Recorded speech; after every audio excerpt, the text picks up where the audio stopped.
मोगा बाबणो, देव ह्या सुवातेचेर कूड म्हणजे पोरणे जे मनशाचें जिवीत आसा त्या संबंदी दाखयता. कुडीन मनीस पातो करीत रावता आनी कुडीच्या उद्देशी खूब वायट ह्या संवसारांत जें कितें घडटा तें आमकां पळोवंक मेळटा. आयज ही कूड आमी दोमावंक जाय. हे कुडीक आमी दोमायल्या शिवाय आमचें ओत्मीक जिवीत केन्नाच वाडूंक शकचें ना. मनशाचें पोरणे जिवीत जें आसा तें आमी दोनया जेजू क्रिस्ताच्या मर्णान तें आमी पुरूंक जाय आनी नवीन आमी जल्म घेवंक जाय. मनशाची कूड सदांच देवाच्या विरोधांत काम करता. रोमकारांचो 8वो विसर 7वी आनी 8वे वळीन अशें बरयल्लें आसा, कुडीची आशा देवाचेर आड वेता, कित्याक देवाचे सुमूर्तीक ती खालती रावना. न्हय म्हूण तिच्यान रावंक जायना. कुडीचें जिवीत जियेता तांच्यान देवाक खुशी करूंक नजो. देवाक आमचो पोरनो स्वभाव बदलूंक जाय. आमचें जिवीत ताका बदलूंक जाय. त्या पासत आमी तें कबूल करूंक जाय. आमचो पोरनो स्वभाव ताच्या मर्णान आमी पुरूंक जाय. आनी जर आमी मरच्या पयलीं आमचो धनी जेजू क्रिस्त आमकां घेवंक आयलो तर आमी एकदम बदलून वेतले. पूण आमी पवित्र आसल्यारूच बदलून वेतले. जर आमी पातकानूच जियेता वो पोरनो स्वभाव आमचे भितर आसा जाल्यार आमची कूड बदलूंक शकना आनी आमी देवाचे सांगाताय वचूंक शकचे ना. कारण तें आमच्या कुडी पासून आमकां जिवीत मेळना, तर आमकां जिवीत मेळटा तें आमच्या ओत्म्या पासून. आमची कूड ही नाश जावन वेता, पूण आमचो ओत्मो केदींच नाश जावन वयचो ना. हो जो पोरनो स्वभाव आसलो तो नवीन स्वभावा वरवीं बदलूंक जाय. ओत्मीक जल्म आमी सगळ्यांनीच घेवंक जाय अशी देवाची येवजण आसा आनी देवाची खुशी जावन आसा. आनी हें ह्याच पासत की तुमकां आनी म्हाका सासणाचें जिवीत मेळचें. आमकां नवो स्वभाव मेळचो. नवें मन, नवो स्वभाव जर आमकां फावो जालो तर आमी ताच्या सांगाता राज करूंक पावतले. आतां लक्षांत घेयात की निकोदेमोस जो जुदेवांचो मुखेली आसलो तो ह्याच रुपट्याच्या फाटल्यान लिपलोलो आसलो. तें रुपटें आतां पयस जाता. जेजू सांगता की वारें खंयच्यान व्हांवता आनी खंय वेता हें आमकां खबर ना. वारें जें आसा ताका कोणूच मनीस आडावंक शकना. वारें ताच्या खुशे प्रमाणें आपणाक जाय ते प्रमाणें आनी आपल्याक जाय ते सुवातेचेर तें वेता. आमच्यान ताका आडावंक जायना आनी ताका बदलूंकय जायना. जेन्ना व्हड वादळ येता तेन्ना कोणूच कांयच करूंक शकना.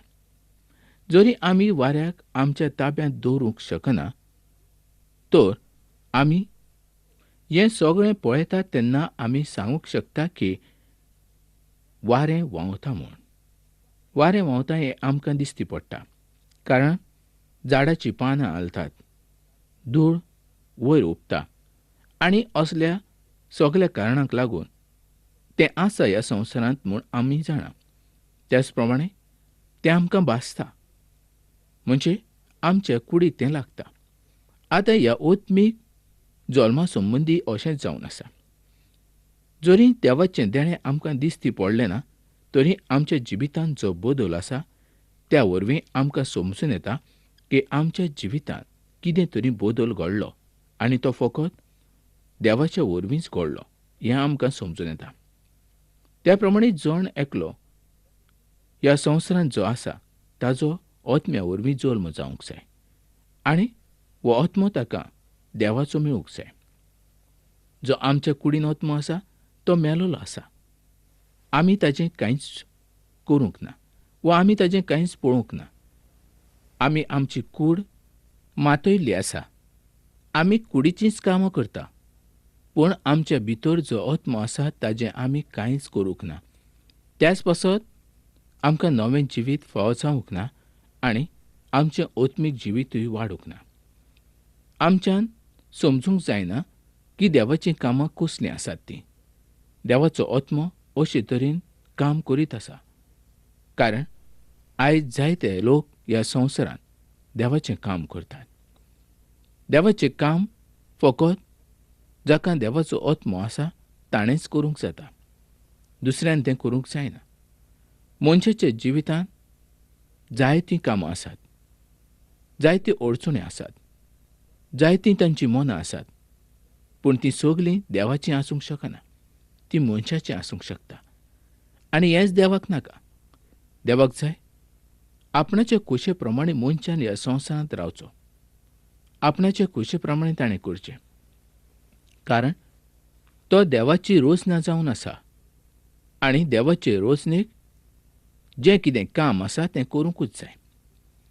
आमच्या दोनूय जेजून ताजीं 2 रुपटीं पयस केल्लीं आसलीं. हीं निकोदेमोसाचीं जावन आसलीं. कारण निकोदेमोस हो जुदेवांचो जावन आसलो. पूण तो थोडें कितें तरी समजूंक जेजूशी आयलोलो आसलो. आनी जुदेवांचो अधिकारी तो जावन आसलो. तर ही वेळ खूब म्हत्वाची जावन आसा. जोआचो 3रो आविसूर आनी 9वी ओळ आमी वाचुया. निकोदेमोसान ताका परत म्हटलें, हें कशें जावं येता? हाचो अर्थ ताका समजून आयलो ना. कारण जेजून ताका सांगलें, तुवें नव्यान जल्मूंक जाय. खरें म्हटल्यार ताणें नव्यान जल्म घेवंक जाय आसलो. पूण ताचे ह्या सुवातेचेर जायते प्रस्न आसात. पूण त्या प्रस्नाचो अर्थ ताका समजून येता. आनी त्या प्रमाणें ताचें जिवीतूय बदलून येता. दोनी जेजू क्रिस्त सगळें करूंक शकता. आयज हीं रुपटीं आमी घातलेलीं आसात. जो पर्यंत आमचीं रुपटीं बदलना तो पर्यंत आमी दोनूय जेजूक मानता तसलें जिवीत जिवंक शकना. जेन्ना आमी आयतारा दिसा येतात तेन्ना आमी खरे क्रिस्तांव आसतात. जेन्ना सोमार येता तेन्ना आमी संवसारा प्रमाणें चलतात. आनी आमचें जिवीत आजुनूय आमी त्या रुपट्याच्या फाटल्यान लिपयल्लें आसा. मनीस वयल्यान आपूण भावार्थी दाखयता पूण भितरल्यान ताचें जिवीत एक दुसरीच भशेन आसता. आनी जर भितरलें जिवीत ताचें बदलूंक जायना वो तें बदलना जाल्यार दोनी जेजू येता तेन्ना तो केदींच सर्गीच्या राज्यांत भितर सरचो ना. त्याच पासत आयज आमी दोनूय जेजूशी येवंक जाय. आमचें पोरणें जिवीत आमी भायर काडूंक जाय.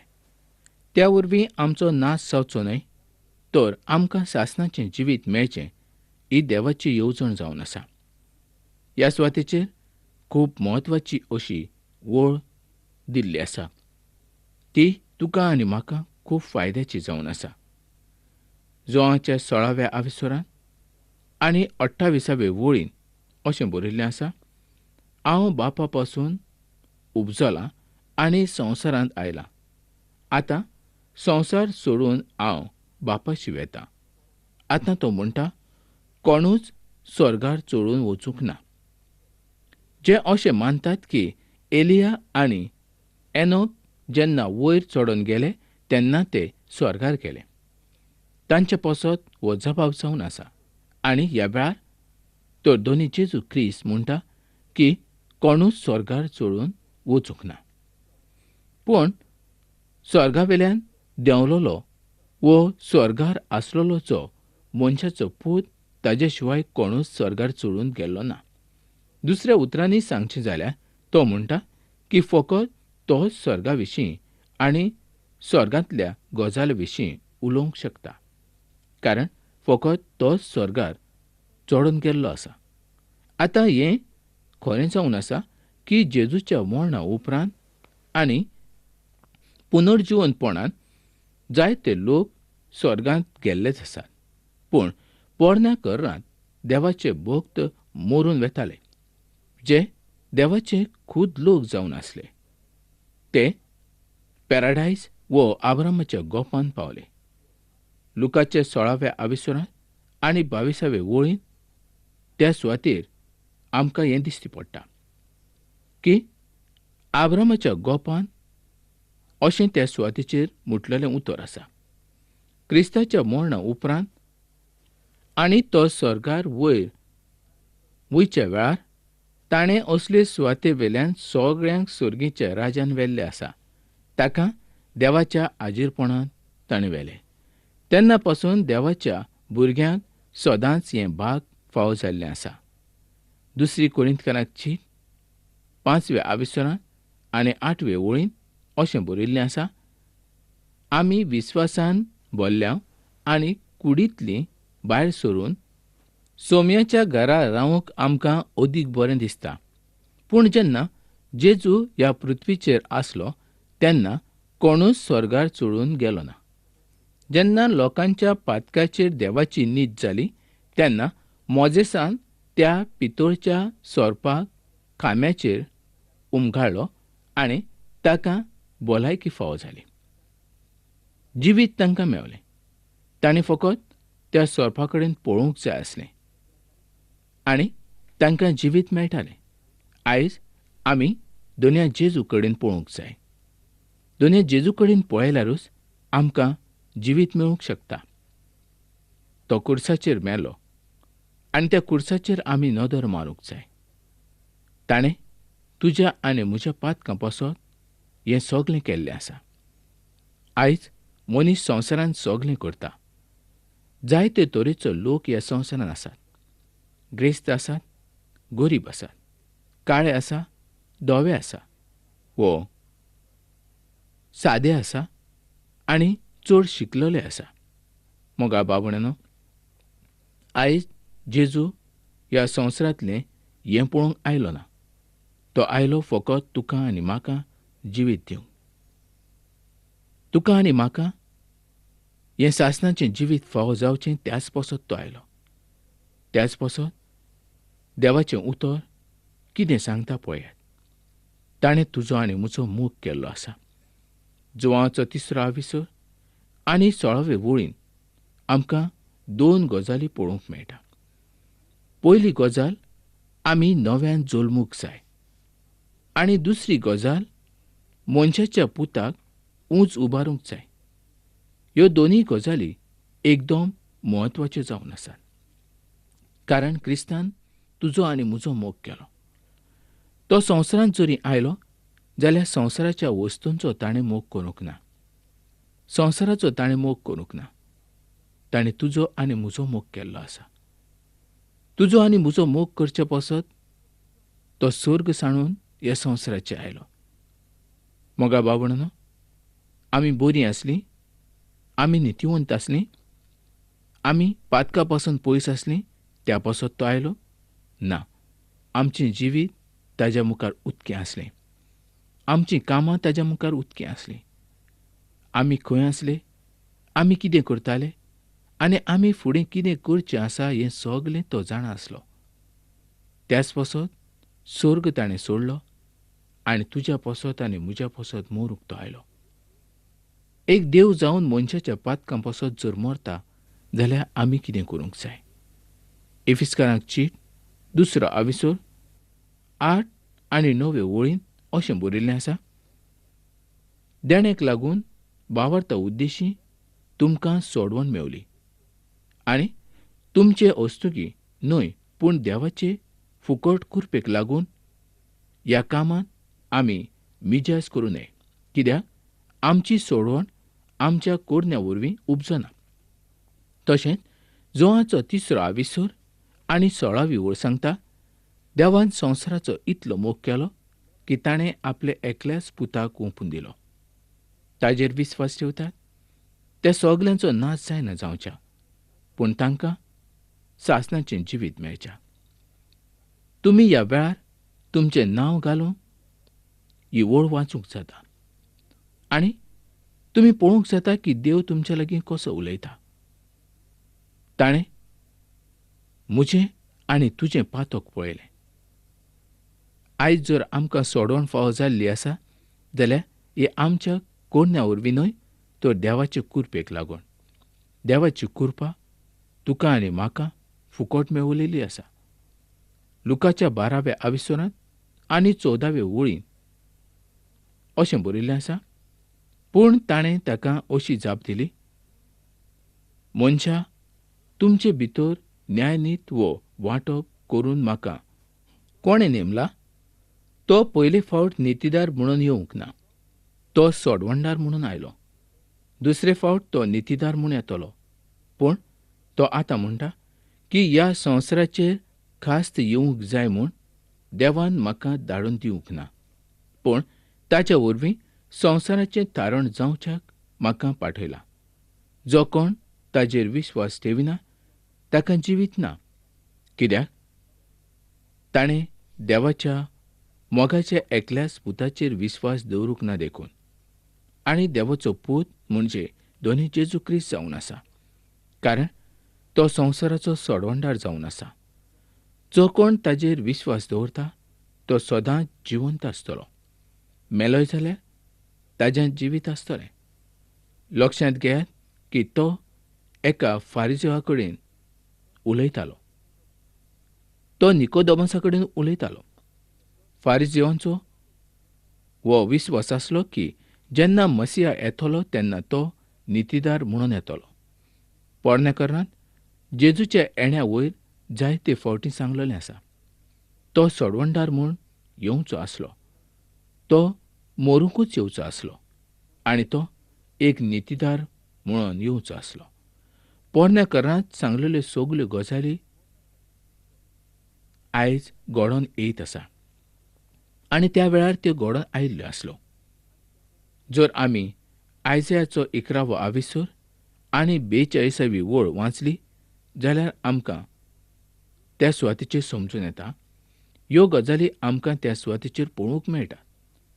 क्रिस्ताच्या वरवीं खास्त ना.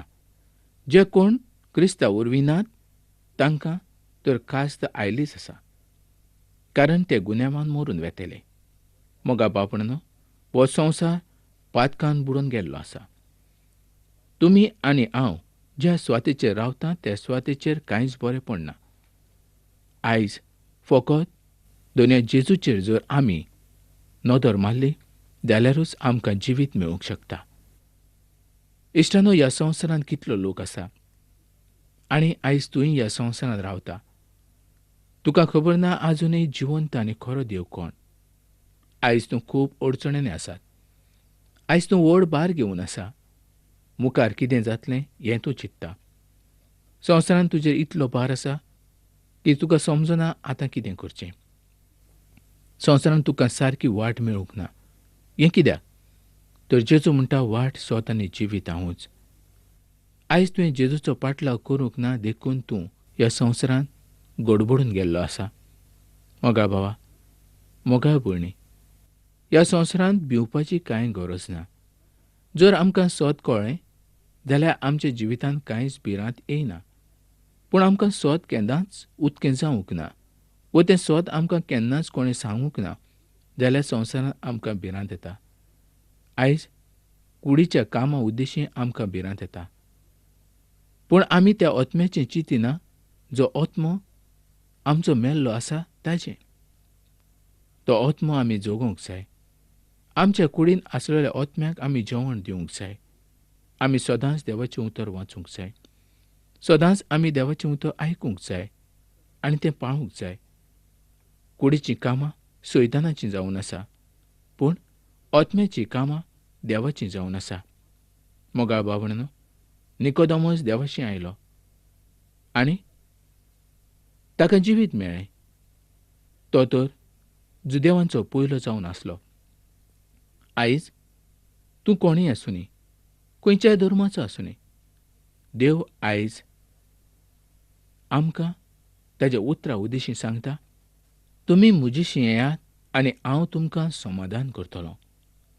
तर मोगा भावणानो, आयची कार्यावळ आमी हांगाच सोंपोवया आनी ही कार्यावळ तुमकां कशी लागली व तुमची कसली मागणी आसा आयजूच चीट बरोवन तुमी म्हाका कळीत करा. हांव तुमच्या चिटीची वाट पळयतां.